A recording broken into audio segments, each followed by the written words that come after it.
It's over. I did it. It's over, it's over, it's over, it's over, it's... The exam that had been ruining my life for the past year and a half, it's done. I'm free. Let me go! I'm free! This morning, I woke up, checked all the WhatsApp groups, then went over to my emails to log into the results portal. I felt so uneasy. I didn't know what to expect. I thought I did really well on the exam, but if I didn't, what more did I need to do? I distinctly remember some questions on opening cash flows and crediting either the other comprehensive income account or some business combination account that I wasn't too sure about on the exam. Were these specific questions enough to cause me to fail? Another several months of effort and many weeks of elevated stress all down the drain? This was my third attempt at this subject too. Would I really need a fourth? If I failed again, would I need to only revise those questions? Surely I'd need to redo all the other study I did, all those books I have, all that time spent slaving away over the books. I'll need to redo it all over again? Those skipped gym sessions, those missed YouTube videos, those missed stock trades, those days using up my annual leave from both jobs just for study, all to end up in the same spot I've been in with my CPA progression since December of 2022, when my strategic management accounting results came out. What a huge waste. I remember that cash flow question. I saw something similar in my notes, but I literally only had one question. I don't think I got a response in the WhatsApp groups, or did I even ask that question in the first place? Would one extra night have helped me find the answer to this question? One of the nights during my exam hiatus, I spent making a quick YouTube video. Did those few hours spent making that video cost me my exam? I always tell myself to stay locked in on the exams. I let it slip for one night. Did that one night cost me? I timed my hiatus and my days off perfectly to allow for enough study. I got through my very last booklet on the night before the exam, except for that question. I could have used that Tuesday night spent making that quick video to revise this question. All of those thoughts were running through my mind as I typed my login details. I took today off work, either to celebrate or to cry, so which is it going to be? As the results page loads, I can't see my results for this semester, since the phone had it zoomed in on the wrong part of the page. I scroll across, my eyes still half shut, as I have had some bad sleep lately due to grinding out some YouTube videos and the stress of this exam. Doesn't help the fact that I was up until after midnight last night and had a big gym session last night, and then I was up at 7:50 AM. Yeah, that's still more than 7 hours sleep, but considering the lack of sleep for the past few days, even weeks prior, that wasn't enough for sufficient rest. Anyway, as I scroll across the page, I can see there is an extra line on my transcript that wasn't there before. I see Semester 1, 2024, I see Financial Reporting, and then I see it. Is that a pass? I click on the View Results or See Feedback or whatever it's called. It opens up the page with all the details, and I take 5 seconds to properly view the page before processing anything in my mind. And yep, that's it. I got it. Wow, it's really over. That is a pass written on the results page. Is that a 573? Yep, it sure is. 573. That's well over the 540 needed to pass. Wow, I really did it. So it hasn't officially set in yet. I am relieved, but I haven't had any mass celebration. The power is out at my place today due to some network thingo that the electricity company is doing. Of course, they decide to do it on the day of my results, and a day I decided to take off to celebrate or to cry. But whatever, can't be too mad. I passed my 5th CPA exam after all. So with the power being out here, there's some stuff I can't do that I usually would. Game 1 of the NBA Finals, Mavericks vs Celtics, is on today. I'll watch that for sure. Well, the game would be well and truly over by the time you're seeing this video. And in fact, the game has just started at the time of recording this, but I need to get this video out sooner, so I'll probably miss the first quarter of that game. I have money on the Mavericks to win the series and for Tatum to choke in the finals, so that automatically means Celtics in 4 and Tatum wins finals MVP. So there's that I'll have today. I would consider some leg day at the gym, but as I said before, I'm a little sleep deprived, and tomorrow I've got my supermarket job 8 to 5, then a short gym session, then I've got to duck out to get some cake for dinner with some of my supermarket friends, and then I've got to leave that event kind of early because I've got to start at 7 a.m. on Sunday, covering the manager at the supermarket. I do have the Monday off work, but I didn't take a sick day or annual leave or anything. This is a public holiday, the monarch's birthday. It's a holiday for us here in Australia, or at least here in Victoria. So that is to say, there's some stuff I have that's like part of my usual routine. Watching the NBA playoffs when they're on, gym, some social events if they pop up, work, and no doubt I'll also be working on other YouTube videos later today once I get this one done. So the point is, this exam result hasn't quite set in yet. I feel it'll officially set in on Monday when there's a little bit more normality to my routine, aka the power isn't out, I'm not sleep deprived from exam stress, I don't have some social events to prepare for / different work shifts. Although the NBA Finals Game 2 will be on, but other than that, it'll be a standard day off for me, which usually means I'll still be doing some YouTube stuff. I'll have a lot of stuff on at work with month end and end of financial year, my leadership training, my promotion to secure, etc. once I'm back at the office on Tuesday, but at least the CPA side of my career stat has been taken care of for now. Anyway, point is, this exam pass will probably fully set in on the Monday. So I'm not done with the CPA yet. I still have GSL, Global Strategy and Leadership, the capstone unit. I'm fairly sure this is easier than financial reporting. That's what I've heard anyway. I bloody hope so. This is the victory lap. This is the victory lap, boys! This is the fucking victory lap! The game isn't over, but it pretty much is. If I can pass financial reporting, I can pass global strategy and leadership. Now, next, I'll talk about my plans for GSL. I will look at a tutor again, as I did for my second attempt for financial reporting.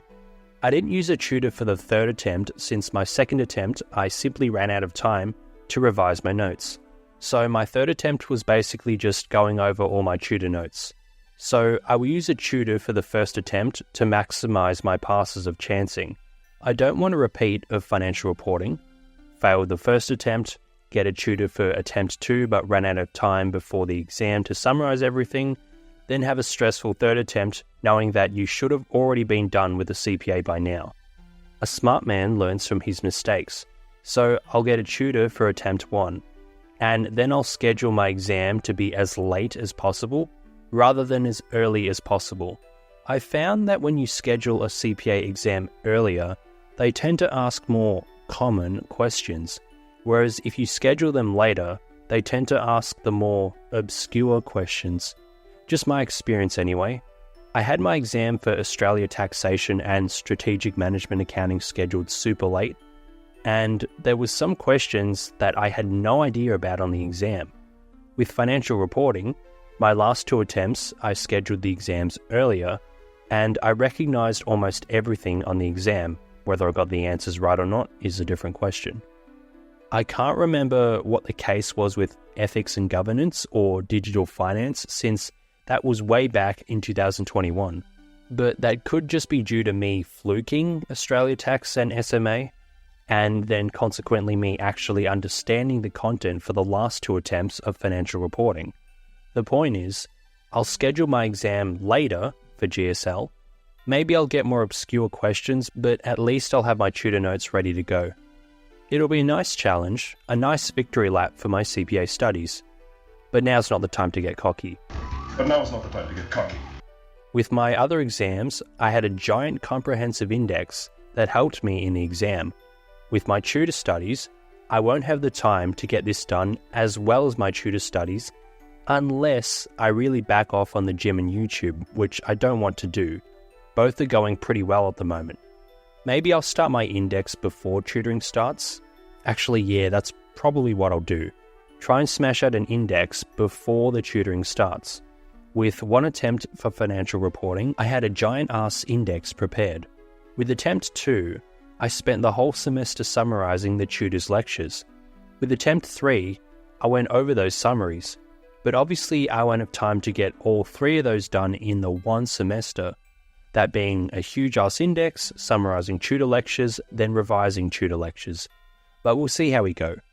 Either way, I'm feeling good since there's only one more exam I need to pass, and then I am done with formal education. Of course I'll still be learning, stuff like Power BI for my job, learning other practical accounting skills for finance manager roles, learning stock trading charts better, learning YouTube better, etc., but nothing in the sense of stressful exams that I need to pass. So lastly, I'll give some tips for anyone who's struggling to pass financial reporting, or anyone who's going to enroll in it and needs a helping hand. 1. Index is important. Well, duh. Every CPA student knows this. But my index had stuff like a practice question that used a specific word that I used in my index. Yes, this takes up a lot of time to make, but it saved me a few marks on the exam. Example, here's a snippet of my index. Ignore the semester 1 2023 since that was when I made it. More than a year ago. Sheesh, time flies. Anyway, allowable measurement option shows an example of a question that used that term. Allowable measurement option. The page number is in reference to some prac notes I had somewhere else. 990 plus numbers were the code I used to show it was from a practice quiz/exam. Point is, if I saw another question on the exam that said allowable measurement option, I'd also see this similar question in my index. You bet this index was huge and clunky, and most of the stuff in here wasn't even needed for the exam, but I did clutch out some marks in the exam using this when I had no idea of what else to do and had nothing from my tutor notes. So you could make something like this on your own, or you could buy it off me. I can't give it away for free since it's cost me probably hundreds of hours of my time. You don't provide that labor for free, but send me an email or DM on Instagram. I can pass this document on for $20 to a lot of people if you want something like this, so just let me know. 2. Get a tutor. Mine costs $700 for the standard classes and $300 for the specific exam prep. That's still cheaper than one CPA unit. Yeah, it can be costly in the eyes of some, but it's more expensive to fail and have to pay for the subject enrollment again. Plus, the tutor is quite efficient with what they teach. The amount of time you spend studying some stuff can be wasted time, whereas the tutor will only teach you useful stuff that have a much higher likelihood of showing on the exam. My work only pays for one attempt per CPA exam. I had to pay for my last 2 attempts of financial reporting out of my own pocket. Now, the tutor I used was ABI Business. I'll use them again for GSL, assuming they have some tutor for that subject, but definitely check them out if you want a financial reporting tutor. I'm sure there are others, but I'm just sharing who I used personally. And no, they didn't sponsor this video or anything of the sort. I haven't had any interaction with them since late last year. 3. Practice the questions over and over. I know it sounds cliche and generic. I've always thought of this too, but after a while of going over similar questions, I started to understand the process of how these questions were answered, and even found some shortcuts. With financial reporting specifically, there are some questions that involve picking an answer with a certain figure and crediting a certain account, for example. We need to debit bank $1,000 and debit this other account $500, then credit another account $1,500. Or we need to debit bank $1,500 and debit another account $500, debit another account $1,000, credit another account $1,500, credit another account $1,500. At first, you go through all the steps involved in figuring out what amount goes where, then you check the legislation. Oh, this standard says this item has to go into this account. Unless this happens, then it goes to this other account. This standard says we can only take this amount into account, yada yada. My brain hurts just rethinking about all this crap. I passed this subject, I don't want anything to do with it anymore, lol. But the point is, see how there's a lot of steps involved with some of these questions? Well, After a while, you start to get the gist of what goes where, so you'd be able to almost tell what the answer is by looking at what the question has said, instead of going through all the calculations. I can't give an exact example since I literally cannot be fucked going back over my notes, but believe me, there were some questions I could read after a while and say, oh yeah, this $1,000 figure is a red herring. It's irrelevant to the question. We need to worry about the $1,500. So the answer is definitely a debit $1,500 to bank. So that eliminates answers C and D since they debit bank $1,000. And then, oh, this question is asking about this specific amount. And then, oh, this question is asking about this specific account, not this other account. So that means we credit 2 accounts, not the one. So that eliminates answer B because answer B credits only 1 account. So the only answer here that debits bank $1,500 and credits 2 accounts is answer A. So instead of spending all that time going over the question in the exam and following your notes and procedures, if you spend enough time studying many of these practice questions, you can literally bypass all the calculations and just know what the correct answer is within 15 seconds of reading the question. It saves critical time on the exam, and ask any CPA student. They know how critical time is. Many have failed in the past simply due to running out of time. I never lost a game, I just ran out of time. Quote Michael Jordan. You'd think 3 hours and 15 minutes is plenty of time for an exam? No, it's not. So those are my 3 key tidbits to passing financial reporting. 1. A FAT index. 2. A tutor. 3. Spam question revisions. So, thank the higher powers above that I'm done with this exam. As I said before, it's yet to set in, but once it does, I'll feel so relieved. If you got any questions, drop them in the comments below. I might be a little late with the responses, since, as I said before, I've got some stuff on the next few days, but I'll do my best to respond. Thanks for watching, that is all.